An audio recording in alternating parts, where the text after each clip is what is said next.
Pomfret মশালা আপনারা সবাই বাড়িতে কখনো না কখনো বানিয়েইছেন, কিন্তু আজকে আমি যে স্টাইলে পমফ্রেট মশালাটা করে দেখাচ্ছি, একবার অন্তত এক্স্যাক্টলি প্রসেসটা ফলো করে বাড়িতে ট্রাই করুন।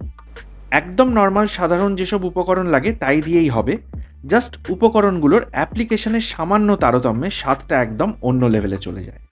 ফুল রেসিপিটা স্কিপ না করে দেখার অনুরোধ রইল। চলুন তাহলে দেখে নিন আজকের রেসিপি কড়াই স্টাইল পমফ্রেট মশালা অথবা কড়াই পমফ্রেট মশালা। 4টে পমফ্রেট মাছ এখানে আমি নিয়েছি, মোটামুটি 100 গ্রামের ওপরেই এক একটা মাছ।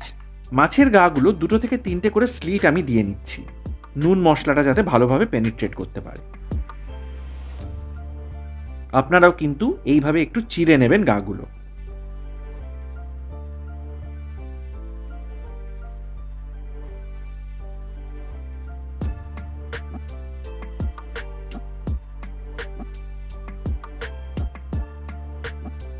এবার মাছগুলো আমি ম্যারিনেট করে নেব কিছুটা করে নুন, হলুদ আর পাতিলেবুর রস দিয়ে।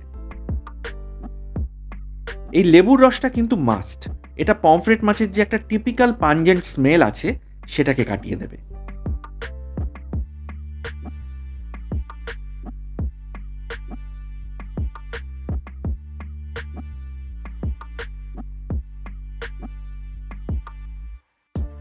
ভালো করে মাখিয়ে নিয়ে মাছগুলোকে মিনিট 10 ম্যারিনেশনের জন্য ছেড়ে দিন। এর মধ্যেই বাকি জিনিসগুলো একটু জোগাড় করে নেওয়া যাক। 2টো মিডিয়াম সাইজের পেঁয়াজ আমি এখানে নিয়েছি, ওজন মোটামুটি 100 গ্রাম। এটাকে ছোট ছোট টুকরোয় কেটে মিক্সার গ্রাইন্ডারে আমি গ্রাইন্ড করে নিচ্ছি। দেখুন, একেবারে মিহি পেস্ট কিন্তু করে দেবেন না, আমি ঠিক যেরকম করেছি এরকমই করতে হবে। সরিয়ে রাখছি এটা আপাতত। এবার একটা হামান দিস্তায় আমি এক এক করে নিয়ে নিচ্ছি 6 থেকে 7 কোয়া রসুন, একটা মোটামুটি 1.5 ইঞ্চি লম্বা মোটা একটা আদার টুকরো, এটাও টুকরোয় কেটে নিয়েছি আমি। 2 থেকে 3টে কাঁচা লঙ্কা, 2 থেকে 3টে শুকনো লঙ্কা আর হাফ টিস্পুন মতো নুন। এবার এগুলোকেও ভালো করে আমি গ্রাইন্ড করে নিচ্ছি।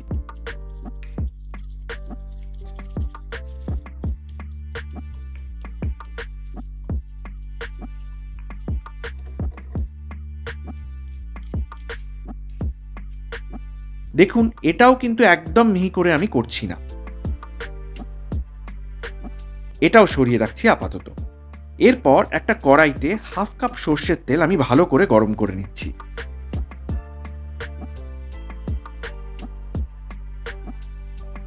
মাছগুলো মিডিয়াম ফ্লেমে আমাদের ভেজে নিতে হবে।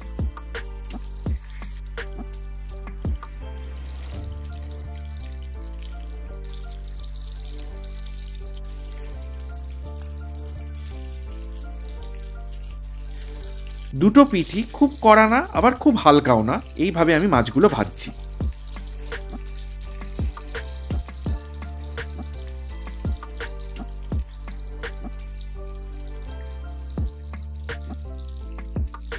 মাছগুলো ভাজা হয়ে গেলে এবার ওই সেম তেলেই কিন্তু আমাদের রান্নাটা করতে হবে, তাই তেলটা যাতে পুড়ে না যায় ফ্লেমটা এই সময় কিন্তু একদম লোতে রাখবেন মাছগুলো ভাজা হয়ে যাওয়ার পর।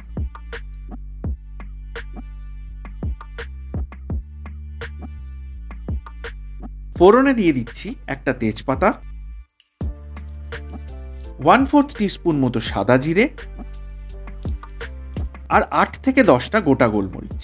সামান্য নেড়ে নিয়ে প্রথমেই দিয়ে দিচ্ছি গ্রাইন্ড করা আদা রসুন লঙ্কাটা। লো ফ্লেমে কাঁচা গন্ধটা চলে যাওয়া অবধি এটাকে আমাদের কষাতে হবে।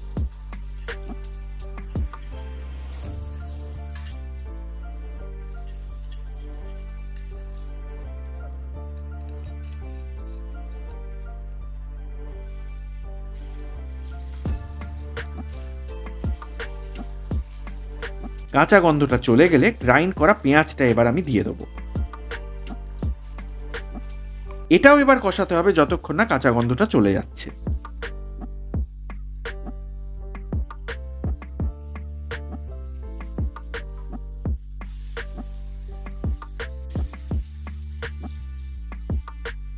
একদম ড্রাই মতো হয়ে এলে দেখুন ঠিক এই রকম অবস্থায় সামান্য জল দিয়ে দিচ্ছি।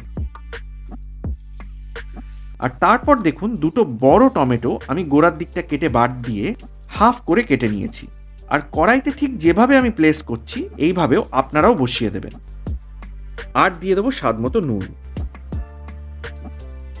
5 থেকে 6 মিনিটের জন্য আমি চাপা দিয়ে দেবো একদম লো ফ্লেমে।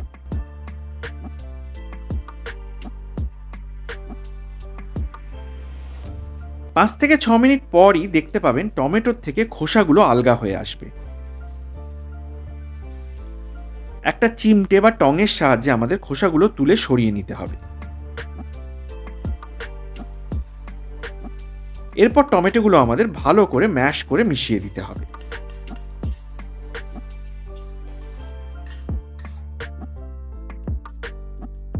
এরপর এটাও আমাদের কষানো ততক্ষণ যতক্ষণ না টমেটোর কাঁচা গন্ধটা একদম চলে যাচ্ছে।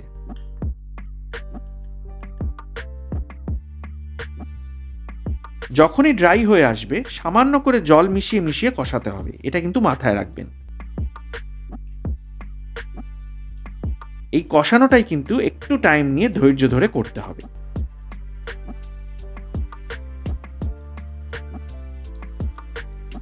গুঁড়ো মশলাগুলো এবার দিয়ে দেবো এক এক করে। দিয়ে দিচ্ছি 1 টিস্পুন ধনে গুঁড়ো, হাফ টিস্পুন জিরে গুঁড়ো, হাফ টিস্পুন গোলমরিচের গুঁড়ো, হলুদ গুঁড়ো দিয়ে দিচ্ছি হাফ টিস্পুন, আর কাশ্মীরি লঙ্কার গুঁড়ো দিয়ে দিচ্ছি 1 টিস্পুন ভর্তি। সামান্য জল দিয়ে এবার এটাকেও লো ফ্লেমে আমাদের 3 থেকে 4 মিনিট ধরে কষিয়ে নিতে হবে। যদি ঝাল একটু বেশি খাওয়া পছন্দ করেন তাহলে এই সময় 1 টিস্পুন নর্মাল লঙ্কার গুঁড়োও দিয়ে দেবেন। আমি দিচ্ছি না, কারণ আগে অলরেডি 2টো শুকনো লঙ্কা আমি নিয়ে নিয়েছি বলে।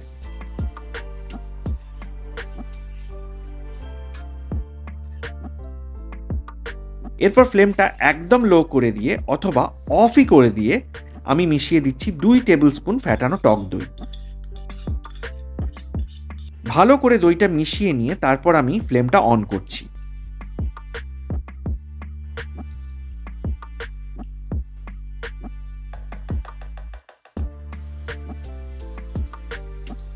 তেলটা ছাড়া অবধি এবার এটাকেও কিন্তু আমাদের কষাতে হবে।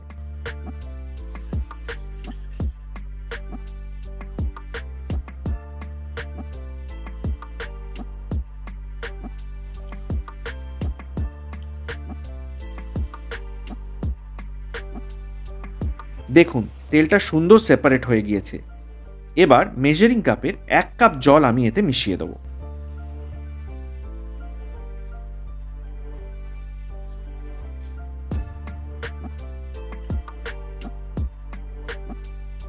সামান্য 1 পিঞ্চ থেকে 2 পিঞ্চ মতো চিনি এই সময় আমি দিয়ে দিচ্ছি, এটা টকটাকে ব্যালেন্স করবে। ফুটতে শুরু করলে এবার এক এক করে মাছগুলো দিয়ে দিতে হবে। মাছগুলো দিয়ে এবার চাপা দিয়ে আমি মিনিট 5 লো ফ্লেমে ফুটিয়ে নিচ্ছি। এতেই মাছের ফ্লেভারটা সুন্দরভাবে গ্রেভিতে কিন্তু ইনফিউজড হয়ে যাবে।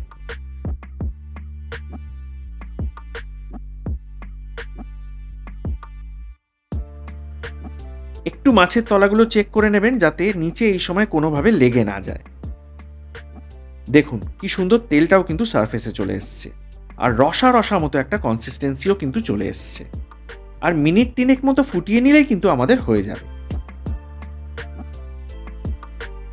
এই সময় আমি দিয়ে দেবো 3 থেকে 4টে কাঁচা লঙ্কা চেরা আর বেশ কিছুটা জিঞ্জার জুলিয়েন। এই জিঞ্জার জুলিয়েনটা কিন্তু মাস্ট, এটা কিন্তু একদম গেম চেঞ্জার এই রেসিপিটার, এটা মাথায় রাখবেন। সব শেষে বেশ কিছুটা কুচনো ধনেপাতা। ব্যাস আমাদের কিন্তু কড়াই পমফ্রেট একদম রেডি। একদম গরম ভাতের সাথে এটা ট্রাই করুন, একদম অনবদ্য টেস্ট হয় এটার। অবশ্যই একবার বাড়িতে ট্রাই করুন আর অবশ্যই কমেন্টে শেয়ার করুন কেমন লাগলো রেসিপিটা। ভালো লাগবেই, এটার গ্যারান্টি আমার। চলুন আজকে তাহলে এই পর্যন্তই। যারা নতুন সাবস্ক্রাইবটা করতে কিন্তু ভুলবেন না। নেক্সট আবার আসছি এক্সেলেন্ট কোনো একটা নতুন রেসিপির সাথে।